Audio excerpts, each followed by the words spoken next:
Assalamualaikum warahmatullahi wabarakatuh. Selamat datang kembali di channel Sahroni, kisah horor dan ironi. Terima kasih sudah meluangkan waktu untuk menonton konten kami hari ini. Sebelum kita masuk ke cerita yang mendebarkan ini, kami ingin menyampaikan bahwa semua kisah yang kami bagikan adalah karya fiksi belaka. Jika terdapat kesamaan nama tokoh, tempat, atau kejadian dengan kehidupan nyata, kami mohon maaf sebesar-besarnya karena hal tersebut tidaklah disengaja. Bersiaplah untuk memasuki dunia yang penuh dengan ketegangan, misteri, dan ironi yang akan membuat kalian merinding. Pastikan kalian sudah menyiapkan mental dan jangan lupa untuk like, subscribe, dan nyalakan notifikasi agar tidak ketinggalan cerita-cerita seru lainnya dari Sahroni. Mas, yakin mau ambil rumah ini? Harganya kok murah banget ya? Tanya Fitri sambil menatap suaminya, Andi, dengan ragu. Andi tersenyum sambil menggenggam tangan istrinya. Ini kesempatan bagus, Fit. 500 juta untuk rumah 2 lantai di Jakarta? Langka banget. Lagi pula kita butuh rumah lebih besar sekarang, Bima udah gede, butuh kamar sendiri. Tapi mas, ini kan sebelahnya pemakaman. Lihat tuh, temboknya cuma setinggi 2 meter doang. Dari jendela lantai 2 pasti langsung kelihatan kuburan, ujar Fitri sambil menunjuk ke arah tembok pembatas yang memisahkan halaman belakang rumah dengan area taman pemakaman umum. Pak Eko, agen properti yang menunjukkan rumah itu, langsung menimpali. Bu Fitri, saya jujur aja ya.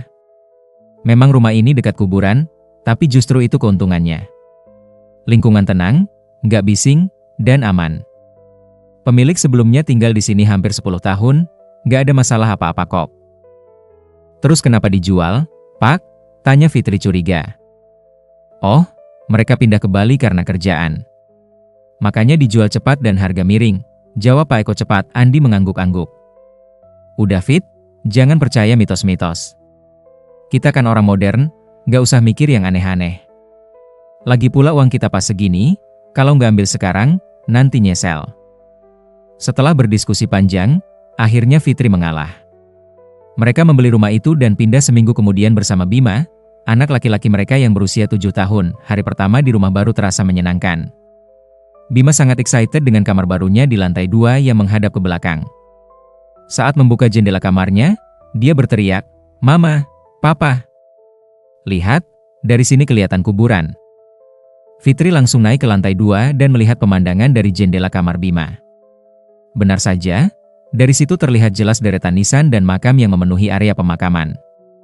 Beberapa makam terlihat baru dengan bunga segar, sementara yang lain tampak kusam dan ditumbuhi rumput liar.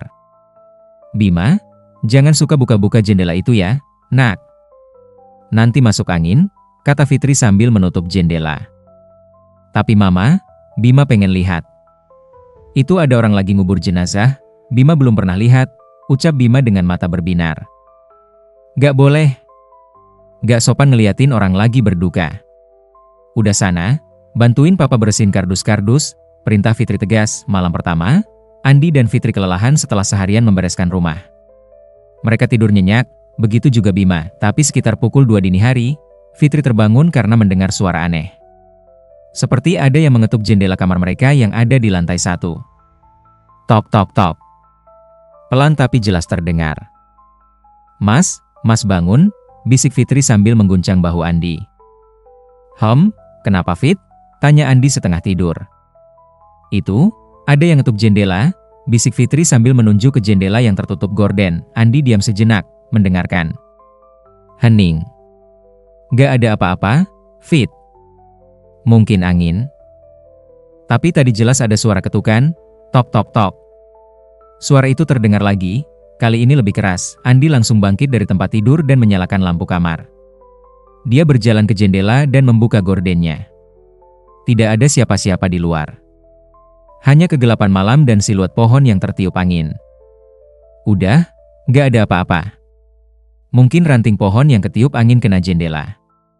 Tidur lagi, kata Andi sambil kembali ke tempat tidur. Fitri masih merasa was-was, tapi akhirnya ikut tidur lagi. Pagi harinya, saat sarapan, Bima tiba-tiba bertanya, Mama, tadi malam ada yang manggil-manggil Bima nggak? Fitri hampir tersedak teh manisnya. Hah? Manggil gimana maksudnya? Kayak ada yang bisik-bisik, Bima. Bima. Dari arah jendela kamar Bima. Bima bangun terus lihat, tapi gelap. Gak kelihatan apa-apa, cerita Bima sambil mengunyah rotinya. Andi dan Fitri saling pandang. Fitri merasakan bulu kuduknya merinding. Bima, jangan ngarang cerita. Gak ada yang manggil-manggil kamu, kata Andi mencoba tenang. Tapi beneran, Pak. Bima gak bohong, protes Bima. Udah, mungkin Bima lagi mimpi. Habis ini Bima berangkat sekolah ya, udah siap-siap sana, pinta Fitri mengalihkan pembicaraan. Setelah Andi dan Bima berangkat, Fitri sendirian di rumah. Dia sibuk membereskan sisa-sisa kardus dan menata rumah. Sekitar pukul 10 pagi, dia mendengar suara orang berbicara dari arah belakang rumah. Fitri berjalan ke dapur yang jendela besar menghadap ke halaman belakang dan pemakaman. Dari jendela, dia melihat sekelompok orang sedang melakukan pemakaman.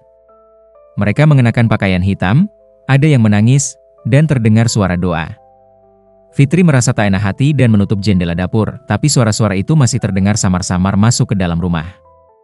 Fitri mencoba mengabaikannya dan melanjutkan pekerjaannya. Namun, sekitar setengah jam kemudian, dia mendengar suara ketukan di pintu belakang rumah. Fitri mengernyit. Pintu belakang itu menghadap langsung ke halaman yang berbatasan dengan pemakaman. Tidak ada tetangga di sisi itu. Siapa yang mengetuk? Dengan perasaan was-was, Fitri berjalan ke pintu belakang. Ketukan itu terdengar lagi. Tok tok tok. Siapa? Tanya Fitri dari balik pintu. Tidak ada jawaban. Hanya hening, Fitri memberanikan diri membuka pintu sedikit sambil mengintip. Tidak ada siapa-siapa. Halaman belakang kosong. Tapi matanya menangkap sesuatu di atas tangga teras belakang. Ada setangkai bunga kamboja yang masih segar tergeletak di sana. Fitri langsung menutup pintu dan menguncinya rapat-rapat. Jantungnya berdegup kencang. Kenapa ada bunga kamboja di depan pintunya? Bukankah bunga itu identik dengan pemakaman? Dia langsung menelepon Andi. Mas, bisa pulang lebih cepat nggak? Aku takut sendirian di rumah. Kenapa, Fit? Ada apa? Tanya Andi khawatir. Tadi ada yang ngetuk pintu belakang, terus ada bunga kamboja di teras. Aku takut, Mas, kata Fitri dengan suara bergetar. Sabar, Fit. Mungkin ada orang habis ziarah terus nggak sengaja jatuh bunganya. Atau mungkin angin bawa bunga dari pemakaman. Santai aja, aku usahain pulang cepat ya. Kunci pintu aja, hibur Andi. Setelah telepon itu, Fitri duduk di ruang tamu sambil memeluk bantal. Dia mencoba menonton TV untuk mengalihkan pikiran, tapi perasaan tidak nyaman terus menghantuinya. Malam harinya, saat makan malam, Fitri menceritakan kejadian tadi pagi pada Andi dan Bima. Bima malah terlihat tertarik. Wah, kayak di film-film horor ya, Ma. Bima jadi penasaran, kata Bima. Jangan gitu dong, Bima. Mama serius ini, tegur Fitri. Andi mencoba menenangkan. Sudahlah, Fit, jangan dipikirin. Kita baru pindah, belum terbiasa aja. Nanti juga biasa sendiri. Mas, kalau emang gak enak, kita pindah lagi aja, usul Fitri. Pindah? Kita baru aja beli rumah ini, Fit. Belum sebulan. Lagi pula uang kita udah habis buat beli rumah ini. Mau pindah kemana? Kata Andi sedikit kesal. Fitri terdiam. Dia tahu suaminya benar, tapi perasaan tidak nyaman itu semakin kuat. Malam itu, sekitar pukul 1 dini hari, Fitri kembali terbangun. Kali ini bukan karena suara ketukan, tapi karena dia merasa sesak napas. Seperti ada yang menekan dadanya. Dia mencoba berteriak memanggil Andi, tapi suaranya tidak keluar. Matanya terbuka lebar, dia melihat bayangan gelap seperti sosok perempuan berambut panjang berdiri di ujung ranjang. Menatapnya, Fitri panik. Dia mencoba menggerakkan tubuhnya tapi tidak bisa. Seperti terlumpuh. Bayangan itu semakin mendekat, dan Fitri merasakan hawa dingin yang mencekik. Mas? Fitri akhirnya bisa bersuara, meski hanya berbisik. Andi yang tidur nyenyak tidak mendengar. Mas! Andi! Fitri berteriak sekuat tenaga. Andi terbangun kaget. Fit! Kenapa? Saat Andi menyalakan lampu, bayangan itu hilang. Fitri langsung memeluk suaminya sambil menangis. Ada yang di ujung ranjang tadi. Perempuan, aku nggak bisa gerak, Mas, kata Fitri sambil terisak. Andi memeluk istrinya erat. Itu ketindihan, Fit. Kamu mungkin kecapean. Udah, nggak apa-apa sekarang. Aku di sini. Tapi Fitri tahu apa yang dilihatnya. Itu bukan sekadar ketindihan biasa. Ada sesuatu di rumah ini. Keesokan harinya, Fitri memutuskan untuk berbicara dengan tetangga sebelah rumah, Bu Siti, seorang ibu parubaya yang ramah. Fitri mengundangnya mampir untuk minum teh siang. Bu Siti, boleh nanya nggak? Ibu udah lama tinggal di sini? Tanya Fitri sambil menuangkan teh. Wah, sudah lama, Mbak. Hampir 20 tahun, jawab Bu Siti ramah. Ibu tahu nggak tentang rumah ini? Maksudnya, pemilik sebelumnya kenapa kok sampai jual? Tanya Fitri hati-hati. Bu Siti diam sejenak, seperti mempertimbangkan apakah dia harus jujur atau tidak. Akhirnya dia menarik napas panjang. Mbak Fitri, sebenarnya, keluarga yang tinggal di sini sebelumnya nggak pindah ke Bali. Mereka kabur, kata Bu Siti pelan. Kabur? Maksudnya? Fitri merasa jantungnya berdebar. Anak mereka, perempuan umur 15 tahun, bunuh diri di kamar lantai 2. Gantung diri. Setelah itu, keluarganya nggak kuat tinggal di sini lagi, jadi mereka langsung jual murah dan pindah entah kemana. Ungkap Bu Siti. Fitri merasa kepalanya berputar. Kenapa agen propertinya nggak bilang? Ya gimana, Mbak? Kalau dibilang, siapa yang mau beli? Rumah ini udah dijual berapa kali, tapi selalu ada kejadian aneh. Penghuni nggak betah, paling lama setahun udah pindah lagi, jelas Bu Siti. Kejadian aneh seperti apa, Bu? Tanya Fitri sambil menelan ludah. Bu Siti mendekatkan tubuhnya dan berbisik. Suara-suara, bayangan, pintu yang tiba-tiba terbuka sendiri. Ada yang bilang sering lihat perempuan muda berambut panjang di jendela lantai 2. Kata orang-orang, itu arwah anak yang bunuh diri itu. Dia bunuh diri karena depresi, sering ngeliat dan ngedengar hal-hal dari pemakaman sebelah. Katanya dia bisa lihat yang gak kelihatan. Fitri merasa dingin di tengah terik matahari siang. Terus apa yang harus kami lakukan, Bu?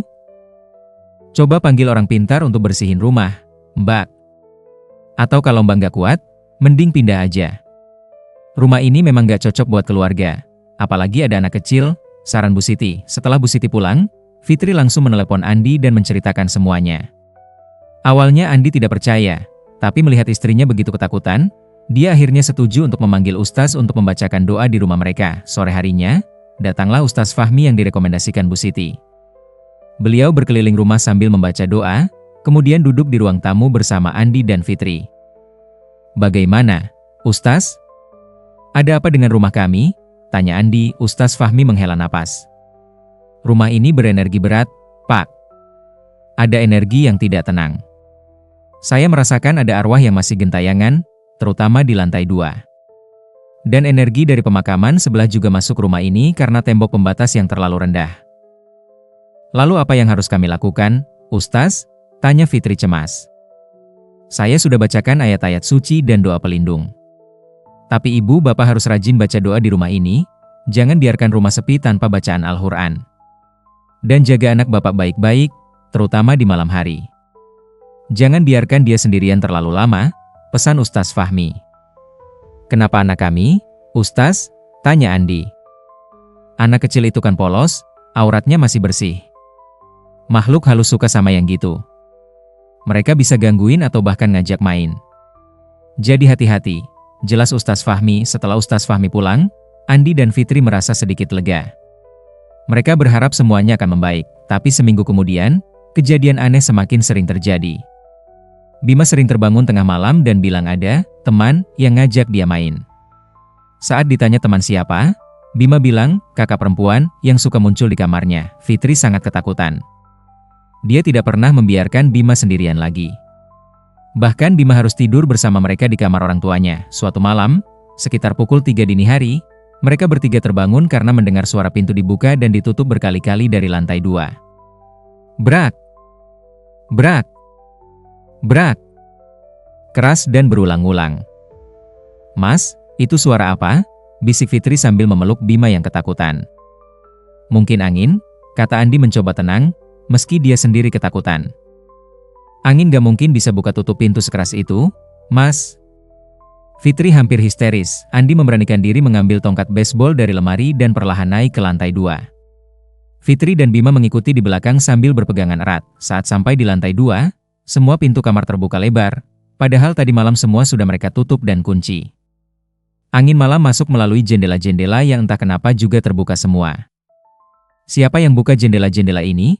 Tanya Andi sambil menutup satu persatu jendela. Saat menutup jendela kamar yang dulu dipakai Bima, Andi melihat ke arah pemakaman. Matanya terbelalak. Di kejauhan, di antara deretan nisan, ada cahaya kecil seperti lilin bergerak-gerak. 1, 2, 3 semakin banyak. Seperti ada prosesi di tengah malam.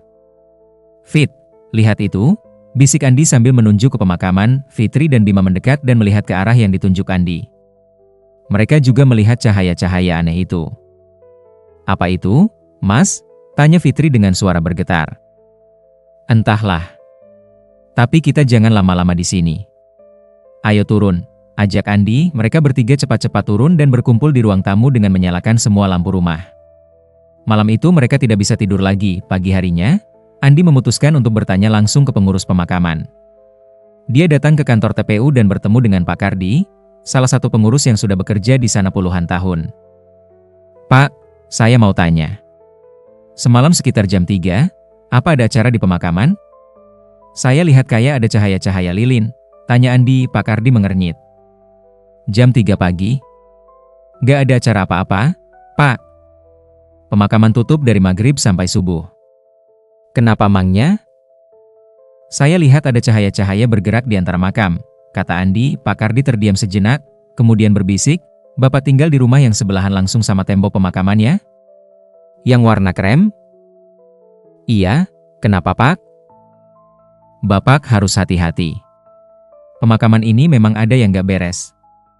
Terutama di bagian yang dekat rumah Bapak. Di sana itu ada makam-makam lama dari zaman kolonial. Konon, dulu pernah ada ritual-ritual gelap di sana. Makanya kadang ada penampakan cahaya-cahaya aneh di malam hari, ungkap Pak Kardi. Ritual gelap? Maksudnya? Andi mulai merasa tidak enak. Pesugihan, santet, hal-hal yang berhubungan sama orang pintar yang gak benar. Tempat ini kan dulu sempat jadi tempat pembuangan mayat korban pembantaian. Jadi energinya gelap. Banyak arwah yang gak tenang, jelas Pak Kardi. Andi merasa kepalanya pusing. Lalu apa yang harus saya lakukan, Pak? Kalau saya jadi Bapak, saya nggak akan tinggal di rumah itu. Tapi ya, keputusan ada di Bapak sendiri, kata Pak Kardi sambil menepuk bahu Andi. Andi pulang dengan perasaan campur aduk. Dia menceritakan semuanya pada Fitri. Mereka akhirnya sepakat untuk mencoba bertahan sambil terus berdoa dan mencari solusi lain, tapi situasi semakin memburuk. Bima mulai berubah. Dia sering melamun, tidak mau main dengan teman-temannya, dan sering berbicara sendiri di kamarnya. Saat ditanya sedang bicara dengan siapa, Bima selalu menjawab, sama kakak. Suatu sore, Fitri mendengar Bima sedang berbicara di kamar orang tuanya. Dia mendengarkan dari luar pintu. Kakak, Bima gak mau ikut. Bima takut, kata Bima hening sejenak. Tapi kakak bilang di sana enak, gak sakit lagi. Kakak janji sama Bima, lanjut Bima. Fitri langsung membuka pintu. Bima, kamu lagi ngomong sama siapa? Bima kaget dan menoleh. Mama, itu kan kakak lagi ada di situ, kata Bima sambil menunjuk ke sudut kamar. Fitri melihat ke arah yang ditunjuk Bima. Tidak ada siapa-siapa. Tapi dia merasakan hawa dingin yang sangat kuat dari sudut itu. Bima, gak ada siapa-siapa di situ. Mama udah bilang jangan ngarang cerita. Fitri mulai panik. Tapi kakak ada di situ. Kakak cantik, rambutnya panjang. Kakak baik, suka cerita-cerita sama Bima, kata Bima inocen. Fitri langsung menggendong Bima dan membawanya keluar kamar. Dia menelepon Andi dan meminta suaminya segera pulang. Saat Andi sampai rumah, mereka bertiga duduk di ruang tamu. Andi mencoba bicara pada Bima dengan lembut. Bima, Papa mau tanya. Kakak yang Bima bilang itu, seperti apa? Tanya Andi. Kakak umurnya kayaknya udah gede, Papa. Rambutnya panjang sampai ke pinggang, warnanya hitam. Kakak suka pakai baju putih. Tapi kakak kok sedih terus ya? Suka nangis? Cerita Bima. Andi dan Fitri saling pandang. Itu pasti arwah anak perempuan yang bunuh diri di rumah ini. Bima dengerin Papa. Kakak itu bukan orang yang baik. Jangan dengerin apa kata kakak, jangan ikut kemana-mana sama kakak, mengerti? Kata Andi tegas. Tapi papa, kakak baik kok. Kakak nggak jahat, protes Bima. Nggak, Bima. Kakak itu mau ngajak Bima ke tempat yang nggak baik. Bima harus nurut papa. Mulai sekarang, Bima harus selalu sama mama atau papa, jangan pernah sendirian, perintah Andi. Bima mengangguk meski masih bingung. Malam itu, Andi dan Fitri sepakat untuk memasang kamera CCTV di beberapa sudut rumah, termasuk di kamar yang dulu dipakai Bima. Mereka ingin tahu apa yang sebenarnya terjadi. Tengah malam, sekitar pukul 2, alarm CCTV berbunyi. Ada gerakan terdeteksi di kamar lantai 2. Andi langsung membuka aplikasi CCTV di ponselnya, yang mereka lihat membuat bulu kuduk merinding. Di layar ponsel, terlihat pintu kamar yang terbuka perlahan. Tidak ada yang mendorong. Lalu, sosok kabur berwarna putih melintas masuk ke dalam kamar. Kamera merekam sosok itu berdiri di depan jendela, menatap ke arah pemakaman. Ya Allah, Mas itu beneran, bisik Fitri sambil memeluk lengan Andi. Mereka terus memperhatikan layar. Sosok itu kemudian berbalik, dan seolah-olah menatap langsung ke kamera. Layar tiba-tiba menjadi statik, lalu kamera mati. Mas, kameranya mati. Fitri sudah hampir menangis. Andi mencoba merestart kamera, tapi tidak bisa. Dia memberanikan diri naik ke lantai 2 untuk mengecek. Dengan hati berdebar, dia naik tangga perlahan. Saat sampai di kamar yang dipasang kamera, dia melihat pintu kamar terbuka lebar. Jendela juga terbuka, angin malah masuk dengan kencang. Kamera CCTV yang dipasang di sudut atas kamar sudah jatuh ke lantai. Kabelnya tercabut. Siapa di sana? Teriak Andi mencoba memberanikan diri, tidak ada jawaban. Hanya angin yang berhembus. Andi cepat-cepat menutup jendela dan pintu, lalu turun kembali. Dia memutuskan bahwa besok pagi mereka harus memanggil orang pintar yang lebih berpengalaman. Keesokan harinya, atas rekomendasi Bu Siti, datanglah Mbah Karno, seorang dukun tua yang konon sangat sakti dan sering menangani kasus-kasus rumah berhantu. Mbah Karno berkeliling rumah sambil membakar kemenyan dan membaca mantra-mantra. Setelah selesai, dia duduk bersama Andi dan Fitri. Gimana Mbah? Rumah kami kenapa? Tanya Fitri cemas. Mbah Karno menggeleng pelan. Rumah ini nggak bisa ditolong, Neng. Energinya terlalu kuat. Ada arwah yang sangat kuat menguasai rumah ini. Dia nggak mau pergi. Arwah siapa, Mbah? Tanya Andi. Anak perempuan yang mati gantung diri di kamar atas. Dia mati dengan penuh dendam dan kesedihan. Arwahnya jadi kuat dan menguasai rumah ini. Dia kesepian, makanya cari teman. Dan dia sudah ngelirik anak kalian, jelas Mbah Karno. Fitri langsung pucat. Maksudnya gimana, Mbah? Arwah itu pengen aja anak kalian ikut dia. Biar nggak kesepian. Kalau kalian nggak hati-hati, bisa-bisa anak kalian kenapa-kenapa, kata Mbah Karno serius.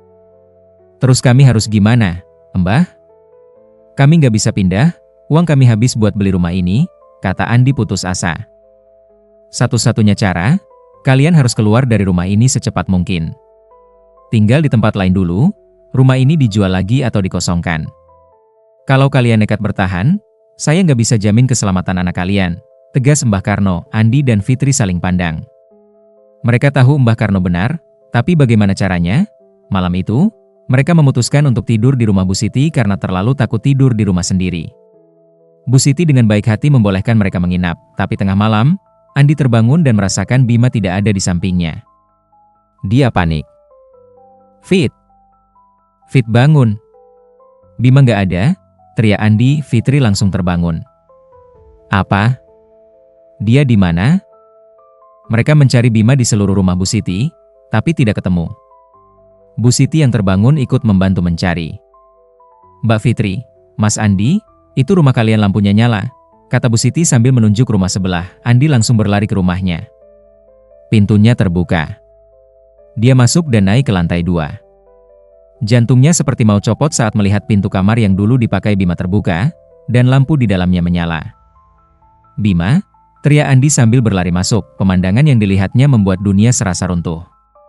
Bima berdiri di atas kursi di depan jendela yang terbuka lebar.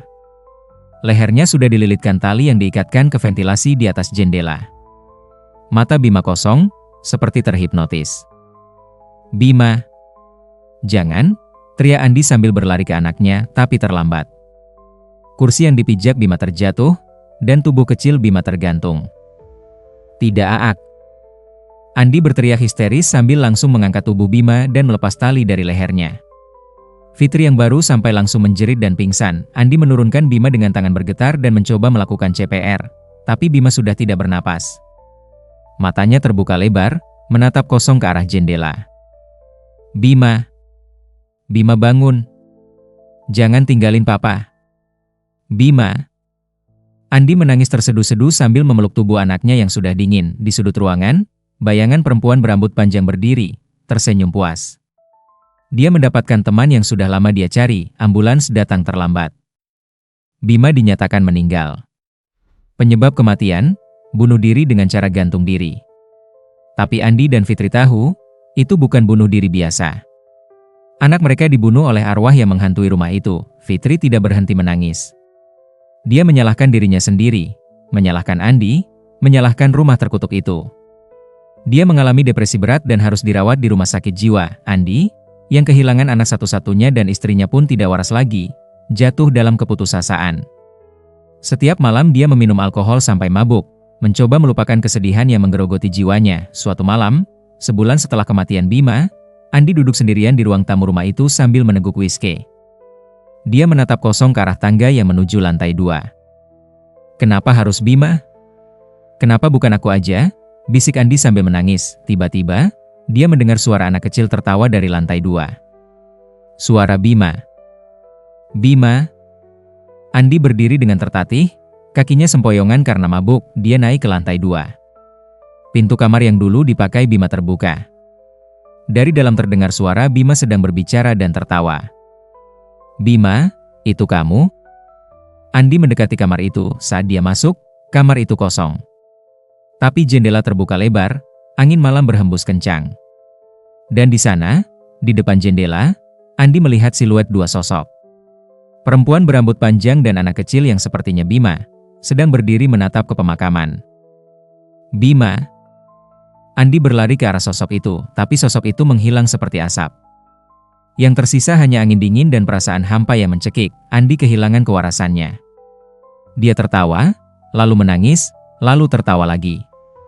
Dia sudah tidak kuat lagi. Dengan langkah gontai, dia berjalan ke arah jendela yang sama. Dia melihat ke bawah, ke halaman belakang yang berbatasan dengan pemakaman. Gelap dan sunyi.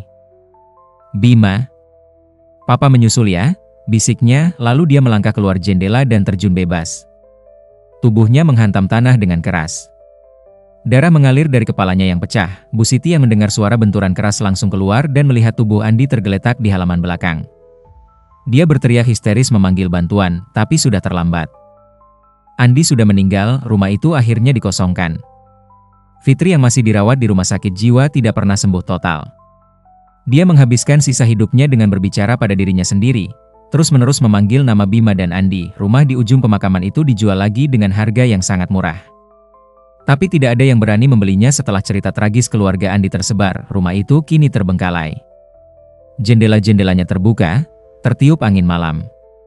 Kadang, warga sekitar masih melihat cahaya lilin di jendela lantai 2, dan mendengar suara anak kecil tertawa. Bu Siti, yang masih tinggal di sebelah rumah itu, tidak pernah bisa tidur nyenyak. Setiap malam dia mendengar suara tangisan perempuan dari rumah sebelah. Dia tahu itu suara arwah Fitri yang kesepian, mencari suami dan anaknya. Pemakaman di sebelah rumah itu bertambah 2 nisan baru. Andi dan Bima dimakamkan berdampingan, tidak jauh dari tembok pembatas yang memisahkan pemakaman dengan rumah terkutuk itu. Dan setiap kali ada pemakaman baru di area itu, selalu ada kejadian aneh. Cahaya-cahaya misterius, suara bisikan, bayangan yang bergerak di antara nisan. Orang-orang menyebutnya area terkutuk. Tempat di mana arwah-arwah yang tidak tenang berkumpul. Rumah di ujung pemakaman itu tetap berdiri, kosong dan menakutkan, menunggu korban berikutnya yang cukup nekat untuk menempatinya. Dan jika kau berjalan melewati rumah itu di malam hari, jangan sekali-kali melihat ke arah jendela lantai 2. Karena mungkin saja kau akan melihat sosok perempuan berambut panjang dengan senyum menyeramkan, dan anak kecil yang berdiri di sampingnya, menatapmu dengan mata kosong. Mereka sedang mencari teman baru. Terima kasih yang sebesar-besarnya sudah setia mendengarkan kisah sampai selesai. Kehadiran kalian adalah motivasi terbesar bagi kami untuk terus menghadirkan cerita-cerita horor yang tidak hanya menegangkan, tapi juga penuh dengan ironi kehidupan yang menggugah pikiran. Jangan lupa untuk subscribe dan aktifkan notifikasi agar kalian tidak melewatkan kisah-kisah berikutnya yang pastinya akan membawa kalian masuk lebih dalam ke dunia misteri dan keanehan yang menggelitik rasa penasaran. Sampai jumpa kembali di cerita selanjutnya. Semoga malam kalian penuh kedamaian, dan keberanian kalian tak pernah surut menghadapi kegelapan. Wassalamualaikum warahmatullahi wabarakatuh.